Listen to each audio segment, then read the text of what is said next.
Espero que le estemos dando seguimiento a lo que es la historia de Génesis y en especial la historia de José llamado el soñador. Y obviamente no voy a hacer tanto contexto porque ya se ha hablado mucho al respecto. Pero lo que sí podemos decir es lo siguiente. ¿En qué atmósfera vivía José llamado el soñador? Número uno, hubo una traición familiar porque José fue vendido como esclavo por sus hermanos hace 22 años. 22 años ya pasaron desde que lo vendieron a Egipto. Sin embargo, José, con la ayuda de Dios, tuvo un ascenso en el poder y ahora es segundo en el mando de Egipto, solo por debajo de Faraón. ¿Cómo llegó ahí? Vean los videos anteriores. Hubo una crisis alimentaria en la región donde vivían sus padres, pero también en Egipto. Y Dios le da unos sueños a José y le dice que va a haber 7 años de abundancia y 7 años de escasez. Y acá tenemos a Blancanieves. Muy bien. Entonces, al haber esa escasez, José, guiado por Dios, le dice a Faraón: tienes que hacer esto, esto y esto. Y todo el Faraón le dice: te voy a hacer secretario de gobernación, secretario de alimentos, secretario de todo. Y José empieza a hacer un plan para guardar alimentos a fin de que no haya escasez en Egipto. ¿Y qué hacían los hermanos? Vivían su vida. Él en Egipto y sus hermanos en Canaán. Más o menos 500 kilómetros los separaban. 500 kilómetros. Muy bien, y así vivían. Ellos creían que ya José no existía, el papá también, en este caso era Jacob. Continuamos. Y ahora vamos a ver ya nuestros textos. Los hermanos de José, por la hambruna que hubo, tuvieron que viajar a Egipto. Les dijo el papá: vayan porque en Egipto hay comida, dado que aquí ya hay hambre y hay escasez. Dice: vayan a Egipto y compren lo necesario, sin saber que el que administraba todos los bienes de Egipto era José, su hermano. Obviamente José estaba vestido como egipcio y no lo reconocían con todo el atuendo egipcio. Y entonces van una vez y José se da cuenta que son ellos y les hace ahí algunos cuestionamientos. Van por segunda ocasión y les hace otros cuestionamientos. Pero llega un momento en que José ya no aguanta y se va a dar a conocer a sus hermanos. Es una estampa muy emocional, muy difícil, pero vámonos al texto. Vámonos al texto. Y ahí dice Génesis 45 del 1 al 4. El que me pregunte qué texto y no ve ahí, lo apedreamos, ¿sí? Ahí dice 45 del 1 al 4, ¿de acuerdo? Y dice así la escritura: no podía ya José contenerse delante de todos los que estaban al lado suyo y clamó: haced salir de mi presencia a todos y no quede nadie con él. Al darse a conocer José a sus hermanos, entonces se dio a llorar a gritos, y oyeron los egipcios, y oyó también la casa de Faraón, y dijo José a sus hermanos: yo soy José, ¿vive aún mi padre? Y sus hermanos no pudieron responderle porque estaban turbados delante de él. Entonces dijo José a sus hermanos: acercaos ahora a mí. Y ellos se acercaron, y él dijo: yo soy José, vuestro hermano, el que vendisteis para Egipto. Ahora pues, no os entristezcáis, ni os pese de haberme vendido acá, porque para preservación de vida me envió Dios delante de vosotros.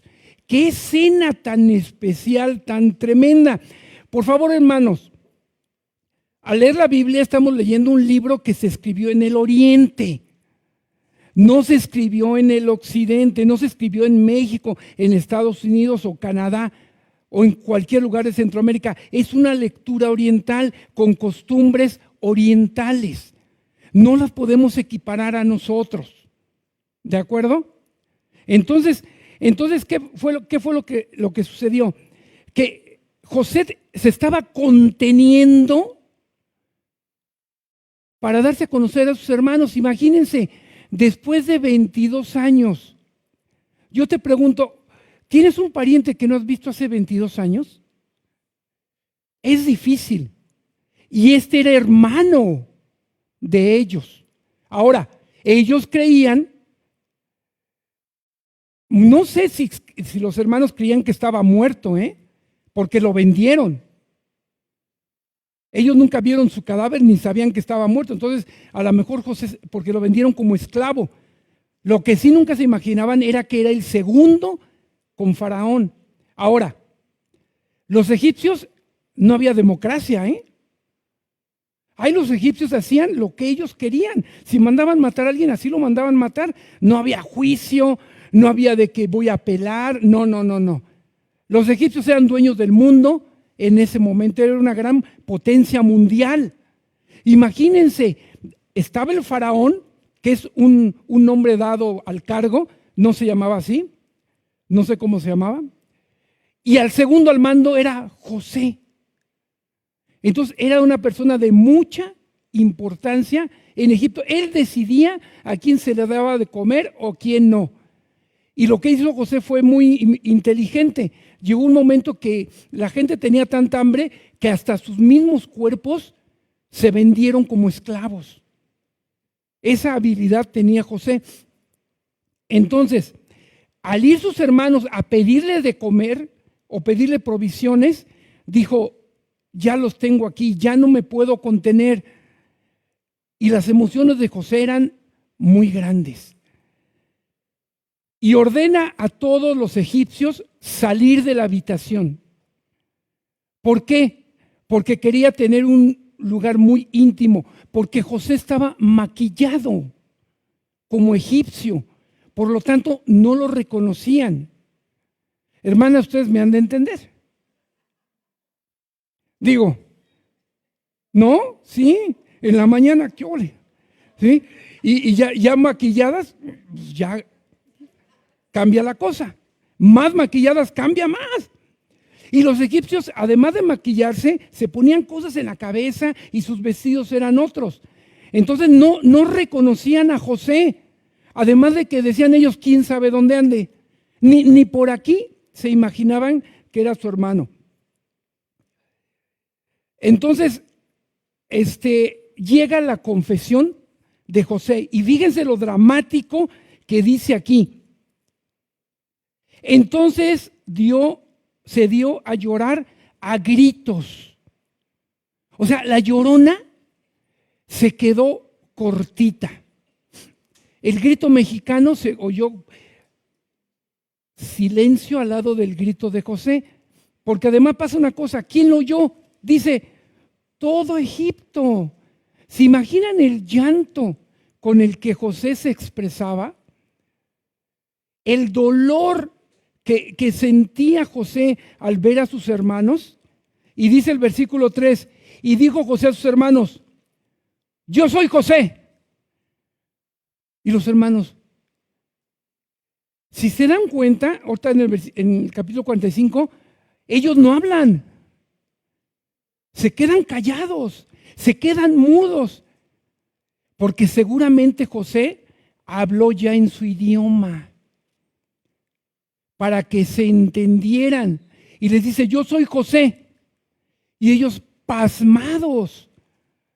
Y la primera pregunta que hace José: ¿vive aún mi padre? Fíjense la pregunta que hace: ¿vive aún mi padre? Y sus hermanos no pudieron responderle porque estaban turbados delante de él. Ellos seguramente creían que estaba soñando, que estaban soñando, que no sabían qué hacer, no sabían qué decir. Totalmente calladitos los hermanos. Luego dice el versículo 4. Entonces José dijo a sus hermanos: acercaos a mí. Y ellos se acercaron a él. Y él dijo, yo soy José vuestro hermano, el que vendisteis para Egipto. Qué interesante. Les dice, yo soy José, tu hermano, el que ustedes, les recuerda su pecadote. Lo que ustedes hicieron fue venderme a Egipto. ¿Por qué? Porque todavía no creían que era José. Entonces tenía que darle, ¿sí? José, una señal, una referencia de lo que habían hecho ellos. Porque ¿quién sabía eso? Más que ellos. Y les dice, el que vendisteis a Egipto. Dice, ahora pues no os entristezcáis, ni os pese de haberme vendido acá, porque para preservación de vida me envió Dios delante de vosotros. Hermanos, hemos dicho que José es una tipología de Cristo. Cristo en la cruz, ¿qué palabras dijo? Señor, perdónalos, porque no saben lo que hacen. ¿Qué dijo aquí José? Más o menos dijo las mismas palabras. Ahora, ¿José tenía razones para reprocharles? Sí. ¿José pudo haber estado enojado con ellos? Sí. Pero vean la actitud de José, de un hombre trabajado por Dios. Un hombre que estaba en comunión constante con Dios. Acuérdense que en el relato dice, Dios estaba con él y Dios estaba con él. Y por eso José subió al puesto que subió. Ahora les dice, no os entristezcáis por haberme hecho pecar. Este versículo tiene mucha controversia y yo les pregunto, mis hermanos, ¿fue la voluntad de Dios que José haya sido vendido por sus hermanos? Yo creo que no. Porque Dios no puede hacer que tú peques para lograr algo. ¿Me explico? Mas, en cambio, Dios puede utilizar tus fallas, redimirlas y hacerlas para bien. O sea, Dios no quería que sus hermanos lo vendieran. A ver, hermanos, pensemos un poquito. José les dijo, tuve estos dos sueños. Dios profetizó a José que él iba a ser el administrador de ellos. ¿Ellos qué hicieron? Se negaron. Y por envidia lo vendieron. O sea, ellos pecaron contra Dios. Entonces Dios por su misma naturaleza no va a usar el pecado para sus fines. ¿Sí entienden la diferencia? Porque muchos han dicho, yo pequé para que Dios me utilice. No, hermanos.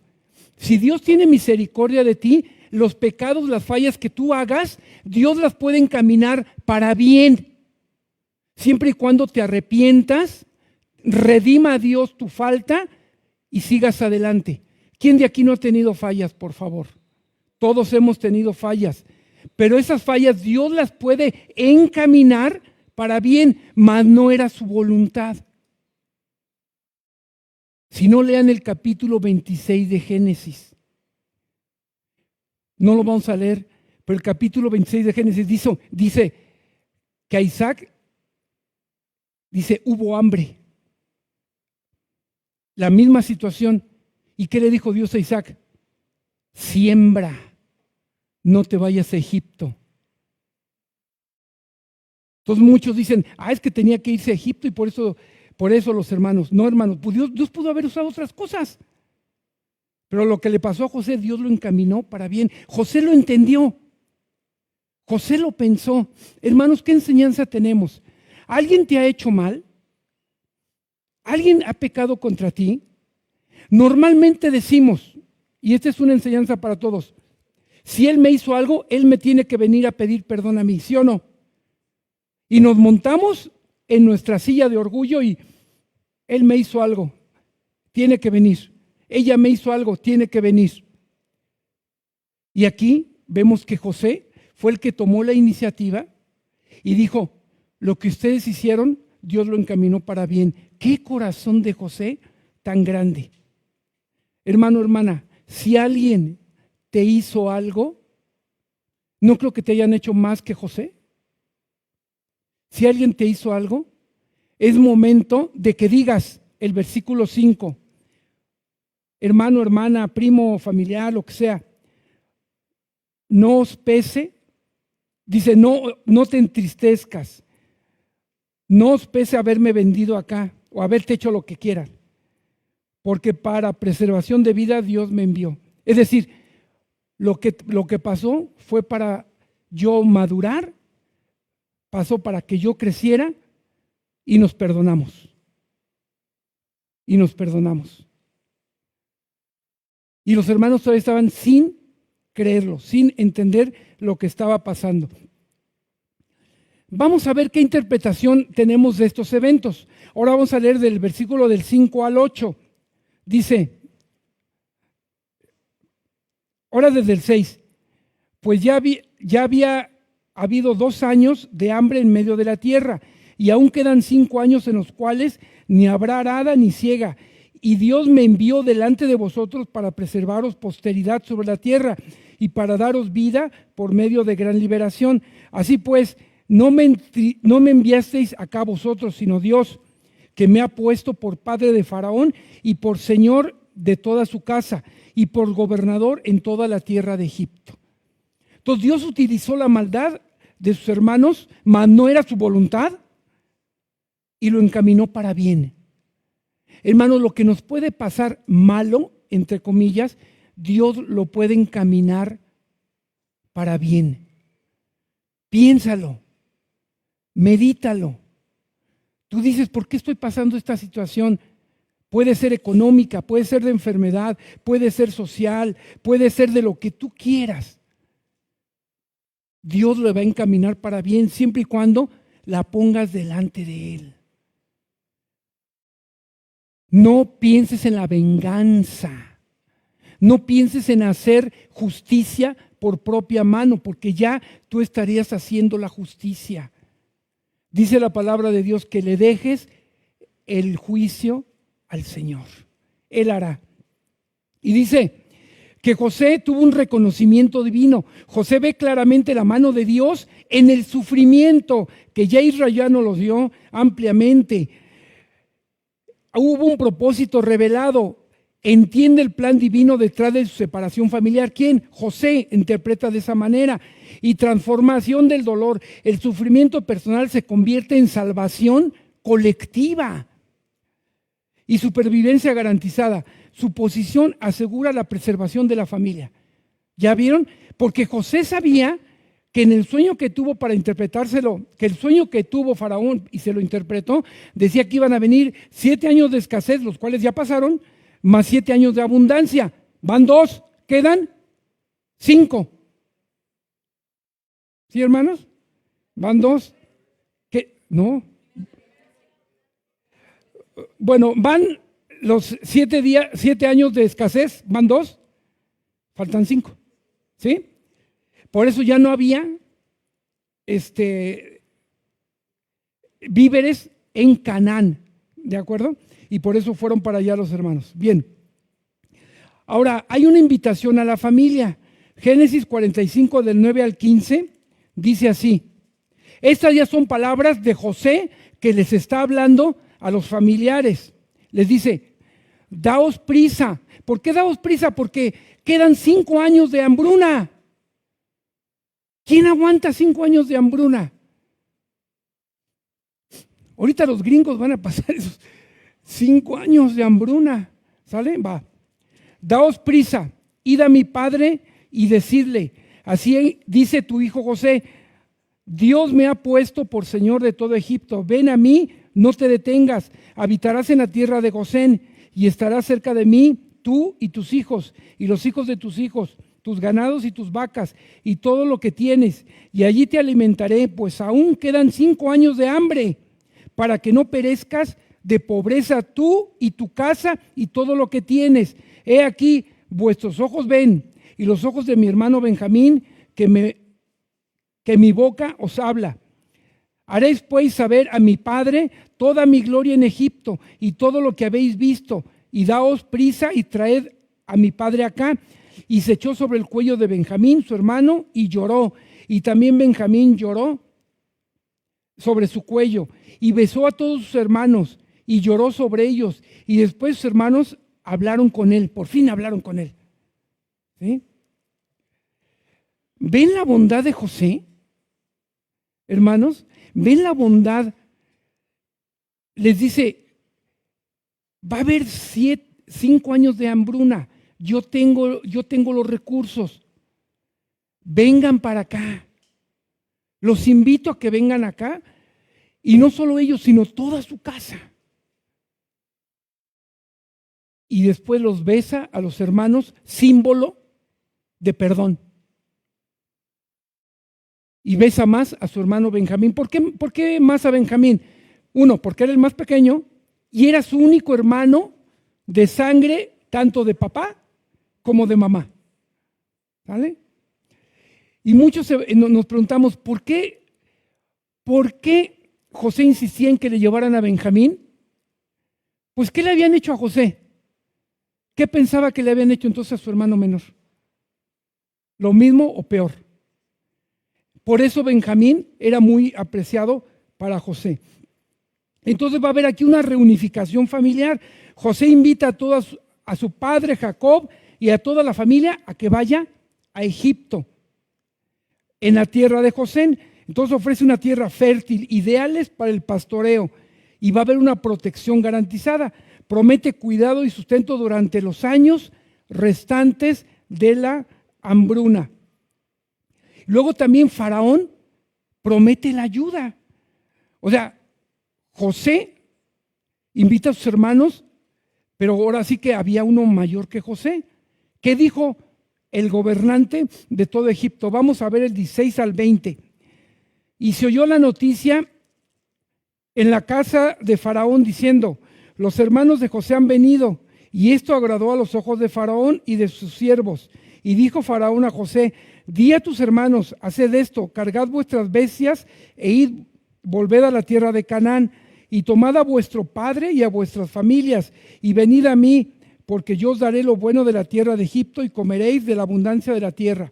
Gracias. Y tú manda, haced esto, tomaos de la tierra de Egipto carros para vuestros niños y vuestras mujeres, y traed a vuestro padre y venid. Y no os preocupéis por vuestros enseres, porque la riqueza de la tierra de Egipto será vuestra.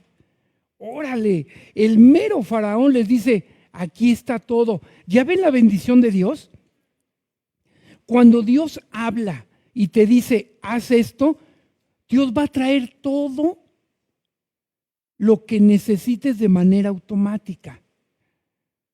Y Dios lo está cumpliendo por boca, ahora, no solo de José, sino ahora del Faraón. Esto seguramente les dio tranquilidad, porque dice, no se preocupen por vuestras pertenencias en Canaán. Va a haber abundancia porque lo mejor de Egipto estará a su disposición y habrá sustento por los 5 años restantes. Ahora, hermanos, conforme va uno creciendo, va entendiendo a los papás. ¿En qué aspecto? Lo que criticas de tus padres, luego tú ya lo vuelves a hacer. Entonces, por ejemplo, el caso de mi mamá. Mi mamá ya no quiere salir de su lugar de comodidad. Y vamos acá, no quieren. A lo mejor a ustedes ya les pasa lo mismo. A mí ya me está pasando. Imagínense la escena que le digan a Jacob, deja tu tierra y vente para acá, ya estando grande. Si como viejitos decimos, son bien necios, ¿sí o no? No es que sean necios, son de voluntad firme y se sienten seguros en su terruño, y hay que respetar eso. Se sienten seguros. Le van a dar la noticia a Jacob de que se vaya.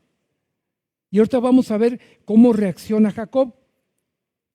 Génesis 21 al 25 dice, y lo hicieron así los hijos de Israel, y les dio José carros conforme a la orden de Faraón, y le suministraron víveres para el camino. A cada uno de todos ellos dio mudas de vestidos, y a Benjamín dio 300 piezas de plata y 5 mudas de vestidos. ¿Había un consentido ahí? Sí, Benjamín. Y a su padre envió esto: 10 asnos cargados de lo mejor de Egipto, y 10 asnas cargadas de trigo y pan y comida para su padre en el camino.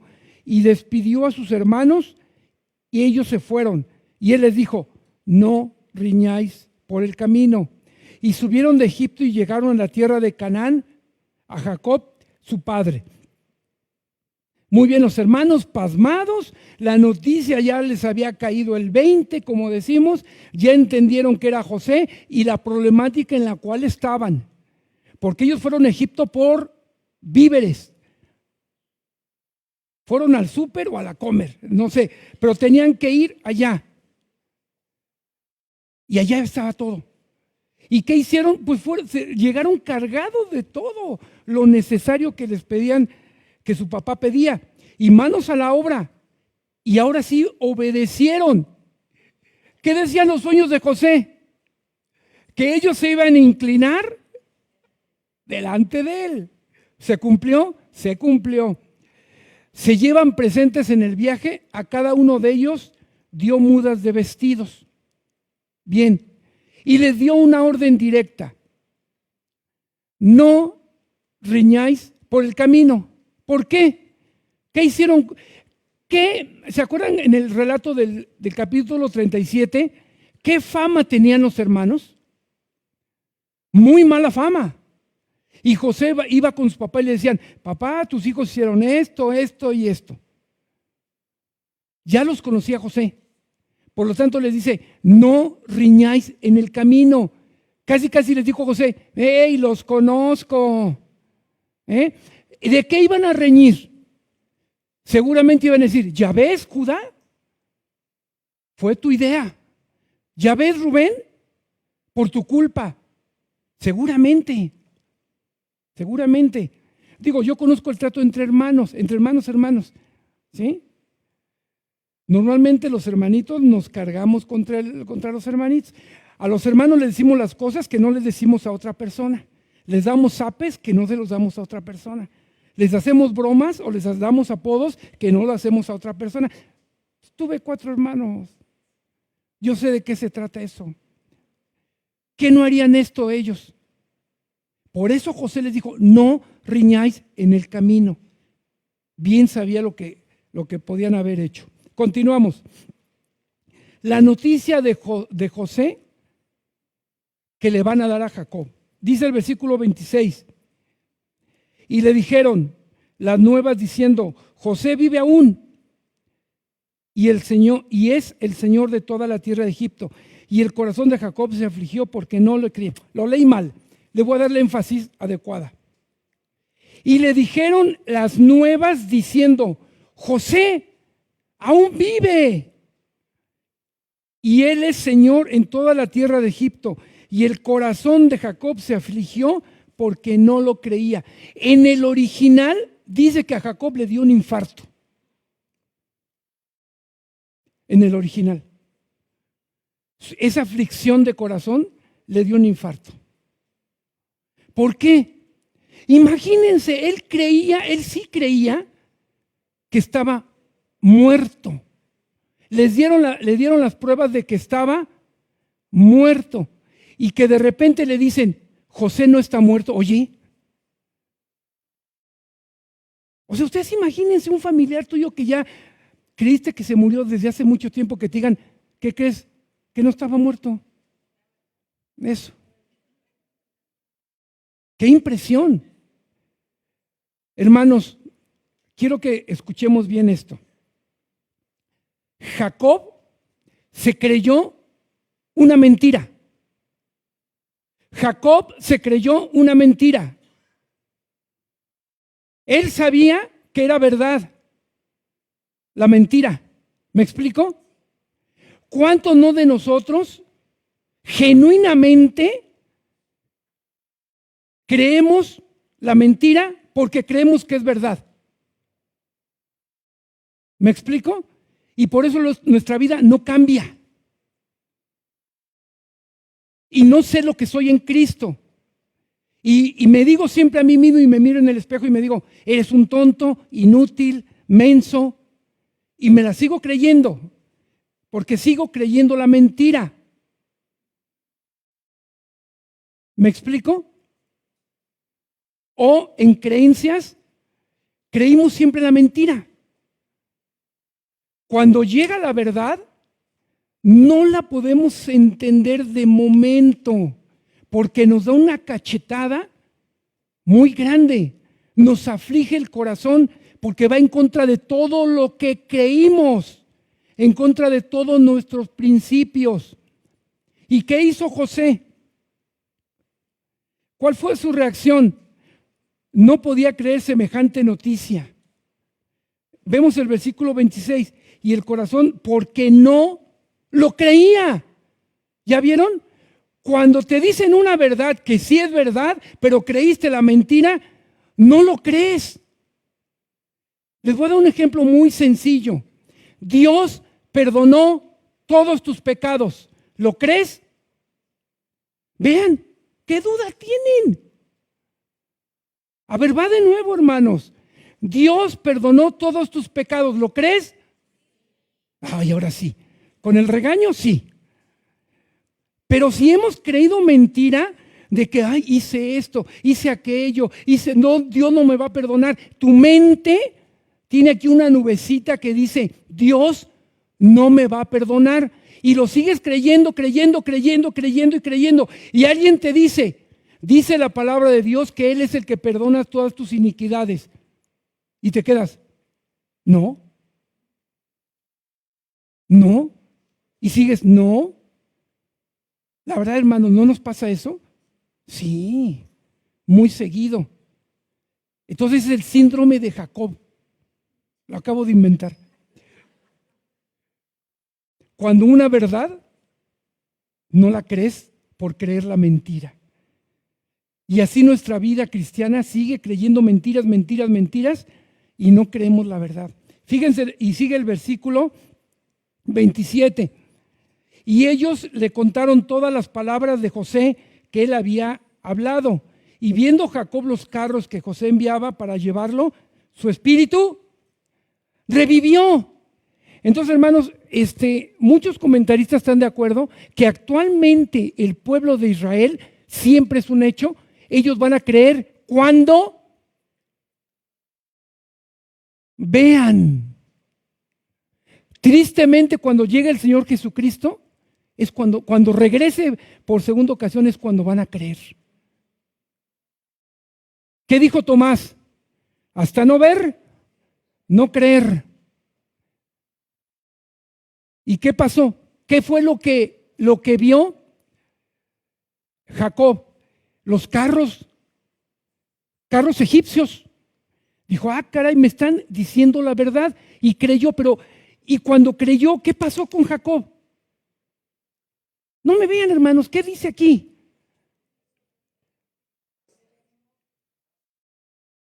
¿Mande? Dice, pero su espíritu revivió. Este es un símil del nuevo nacimiento.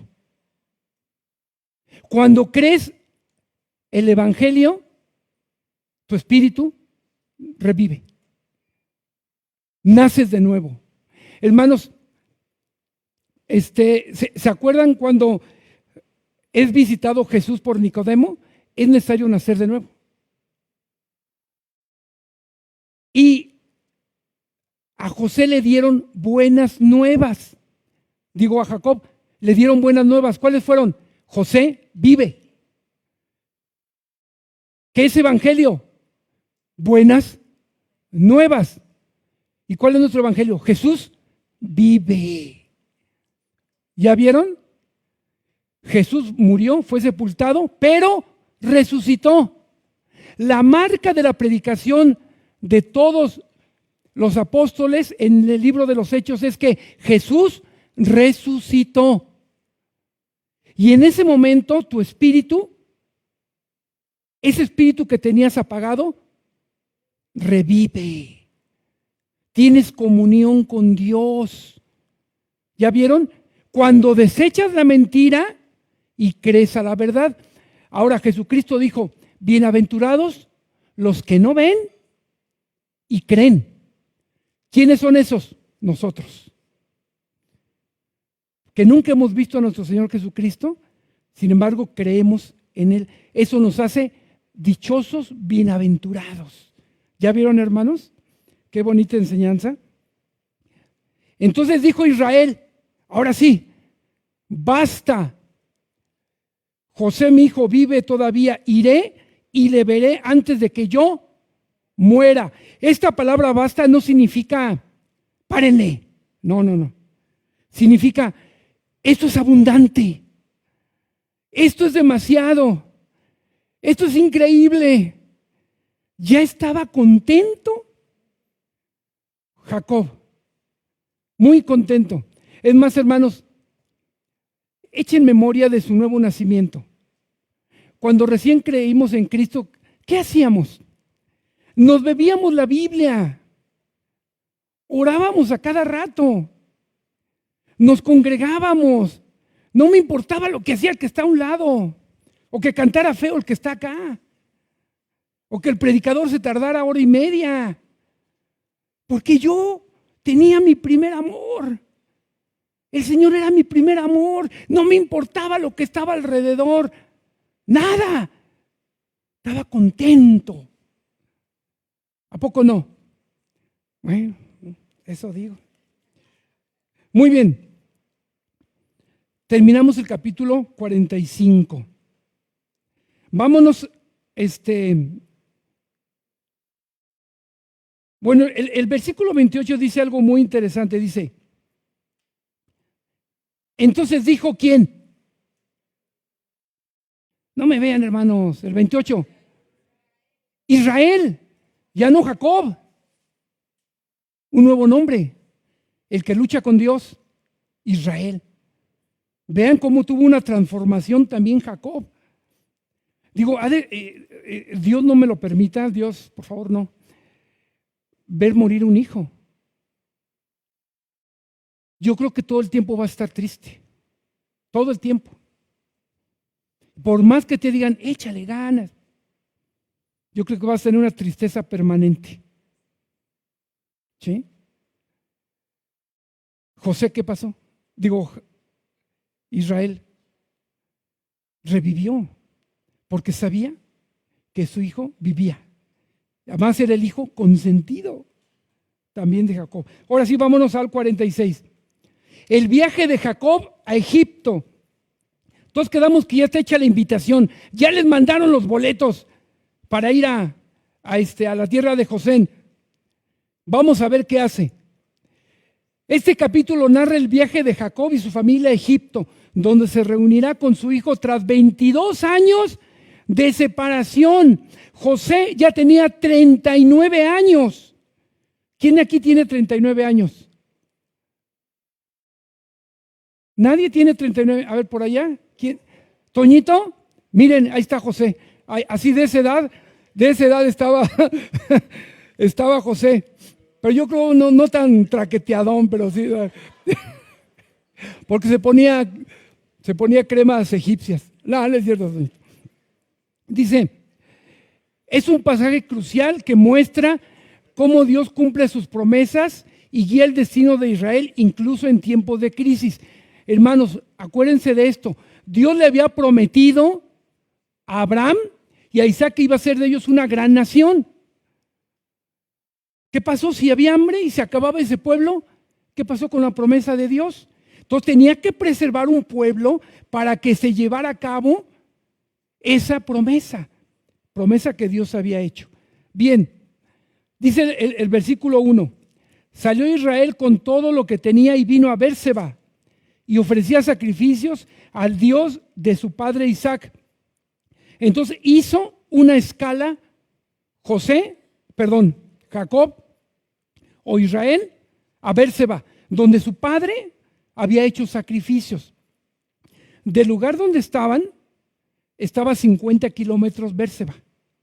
Entonces caminaron 50 kilómetros. Imagínense con niños, con animalitos, caminar 50 kilómetros no es sencillo.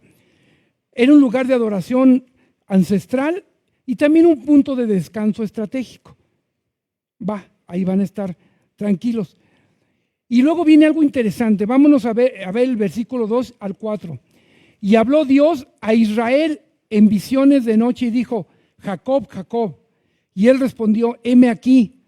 Y dijo Dios: yo soy el Dios de tu padre. No temas de descender a Egipto, porque allí yo haré de ti una gran nación y descenderé contigo a Egipto. Y yo también te haré volver, y la mano de José cerrará tus ojos. ¿Por qué creen que se le apareció a Israel? ¿Se acuerdan lo que les dije del arraigo de un anciano? Salir de su casa no es sencillo. Y además era la tierra que Dios les había dado. Entonces Dios le confirma a Israel por medio de aquí lo habla como una visión, de que lo que iba a hacer era correcto y que Dios estaba con él. ¿Qué mejor confirmación de que iba a estar en el lugar correcto? Y entonces Dios le dice: haré de ti una gran nación, confirmando la promesa hecha a Abraham y a Isaac. Y dice además que yo estaré contigo y yo también te haré volver. Y que José le iba a cerrar los ojos. ¿Qué significa? Que lo iba a ver morir, que iba a morir en sus brazos de José, cosa que anhelaba Jacob. Muy bien, continuamos. Luego del versículo 5 al 7, vemos la decisión de Jacob de ir a Egipto.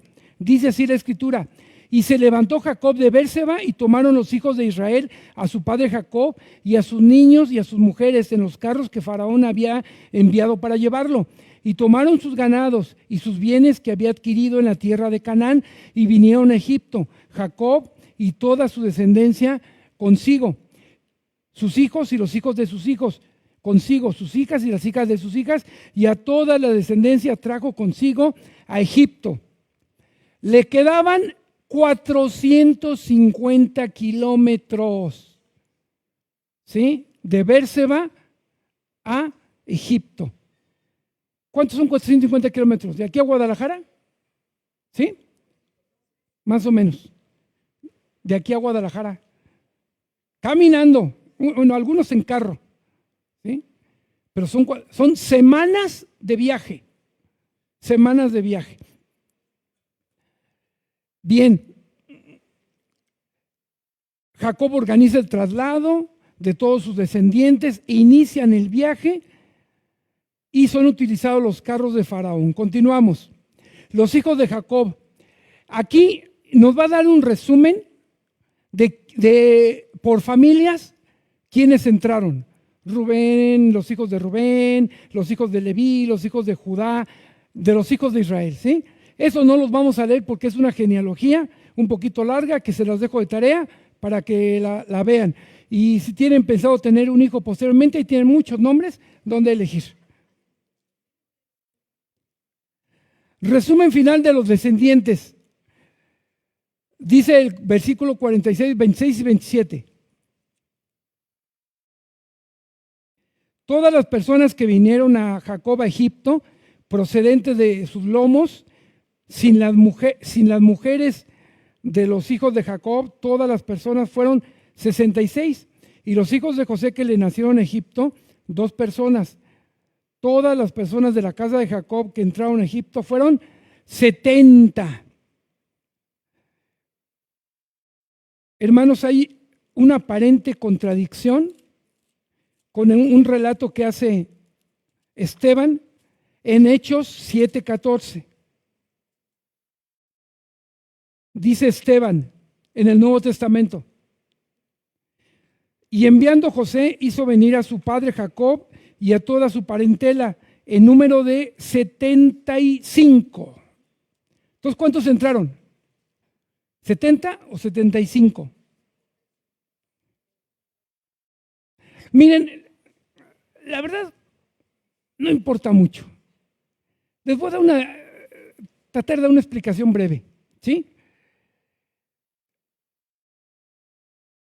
Esteban utilizó una versión de la Septuaginta, una versión más antigua, ¿sí?, que la que tenemos aquí en la Reina Valera. Entonces se dice que los hijos de José eran más, ya estando en Egipto, que aquí dice que eran 2 únicamente. Entonces, 70 o 75 no importa mucho, simplemente fue una discrepancia de los que escribieron ahí, ¿sí? Es el resumen de lo que les puedo decir. Pero eran las 12 futuras tribus de Israel que entraban a Egipto. A Egipto. Bien, versículos 28 al 30. Hay un encuentro emotivo entre Jacob y José. 28 al 30 dice: y envió Jacob a Judá delante de sí a José, para que le viniese a ver en Gosén. Y llegaron a la tierra de Gosén. Y José unció su carro y vino a recibir a Israel, su padre, en Gosén. Y se manifestó a él y se echó sobre su cuello y lloró sobre su cuello largamente. Entonces Israel dijo a José: muera yo ahora, ya que he visto tu rostro y sé que aún vives. Ve qué bonito encuentro, ¿no? Del papá que creía muerto a su hijo y José que no veía a su papá desde hace 22 años. Un encuentro muy emotivo. Hubo un encuentro cara a cara y la reacción de Jacob fue muy tierna, ¿no? Y también José dice que lloraron largamente, pues no era para menos este bonito encuentro que Dios había permitido. Ahora dice trámites ante el faraón. Vamos a ver qué trámites hubo aquí ante faraón. Del 31 al 34 dice: y José dijo a sus hermanos y a la casa de su padre: subiré y lo haré saber a faraón y le diré: mis hermanos y la casa de mi padre que estaban en la tierra de Canaán han venido a mí, y los hombres son pastores de ovejas porque son hombres ganaderos, y han traído sus ovejas y sus vacas y todo lo que tenían. Y cuando Faraón os llamare y dijere: ¿cuál es vuestro oficio?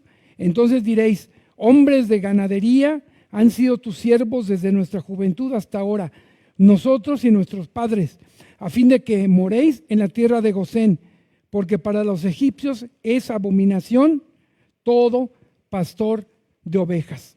José instruye a sus hermanos sobre cómo prepararse ante el faraón como pastores. ¿Cuál era el objetivo? Que vivieran separados. Porque unos era abominación para unos y otro era abominación para otros. Entonces, la mejor manera, separaditos. Esta estrategia aseguraba que se les asignara la tierra de Gosén, separada de los egipcios. Cada uno sus costumbres, pero se cumplía el propósito. ¿Cuál era? De que preservaran su vida. Reflexión y aplicación. ¿Qué podemos aprender de estos 2 capítulos, mis hermanos? Número 1, soberanía divina. El relato ilustra cómo Dios puede transformar acciones malintencionadas en resultados beneficiosos según su propósito. Como afirma José: vosotros pensasteis hacerme mal, pero Dios lo encaminó a bien. Lo vamos a ver en Génesis 50:20. Cumplimiento profético. Los sueños proféticos de José encuentran su cumplimiento cuando sus hermanos se postran ante él, demostrando la fidelidad de Dios a su palabra revelada. Continuidad del pacto. La preservación providencial de la familia de Jacob durante la hambruna asegura la continuidad del linaje prometido y el eventual cumplimiento de las promesas hechas a Abraham. Dirección histórica. La transición de Canaán a Egipto, aunque pareciera un desvío, forma parte del plan divino que culminaría en el éxodo y la formación de Israel como nación. Esto es importante, hermanos. Entraron 70 o 75, aún no eran una nación.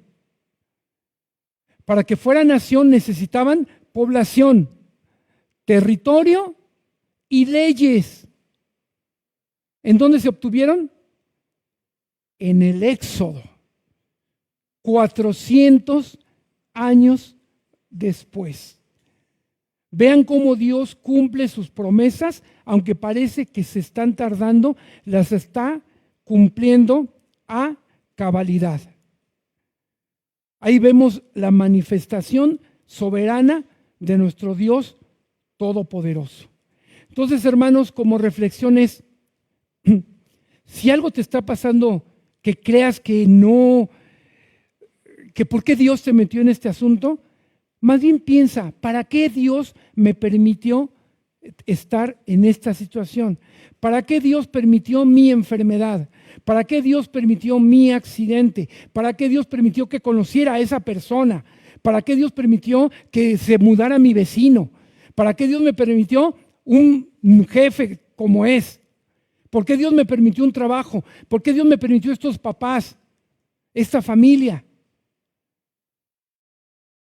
Para formar el carácter de Jesucristo en ti, en todos y cada uno de nosotros. Piensen en eso. ¿Y saben para qué más? Para que si alguien te hizo daño, veamos la vida de José y podamos perdonar incondicionalmente. A ver, hermanos, en el relato, ¿los hermanos le pidieron perdón? ¿Hicieron obras de arrepentimiento? No. Pero nosotros estamos esperando que alguien nos pida perdón. No. Ese no es el corazón de Dios. El corazón de Dios es que perdones incondicionalmente. ¿Y sabes qué? Va a ser una libertad para tu espíritu y para tu alma. Y gracias a Dios por ello. Oremos, por favor.